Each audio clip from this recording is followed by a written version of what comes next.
Homeopathy అనేది స్లోగా పనిచేస్తుంది, ఎక్కువ టైం తీసుకుంటుంది క్యూర్ అవ్వడానికి అనేది 100% రాంగ్. ఎందుకు ఎక్కువ టైం తీసుకుంటుంది అంటే హోమియోపతికి రావటమే చాలామంది ఎనీ డిసీజ్, ఫర్ ఎగ్జాంపుల్ ఒక ఆర్థరైటిస్ జాయింట్ పెయిన్ కేసు ఉంది, చాలా ఇయర్స్ నుంచి 5 ఇయర్స్ 6 ఇయర్స్ నుంచి సఫర్ అవుతూ అన్ని రకాల ట్రీట్మెంట్ ట్రై చేసి pain killers, steroids, external medications అన్ని యూజ్ చేసి తర్వాత హోమియోకి రావడం జరుగుతుంది.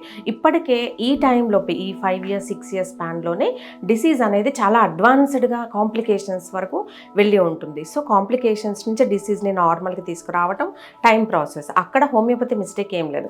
ఫర్ ఎగ్జాంపుల్ రీసెంట్గా ఒక కేసు రుమటాయిడ్ ఆర్థరైటిస్, ఒక అలోపతి డాక్టరే సఫర్ అవ్వడం జరిగింది. ఆర్ఏ ఫ్యాక్టర్ అనేది సాధారణంగా మన బాడీలో 6 పాయింట్స్ ఉండాలి.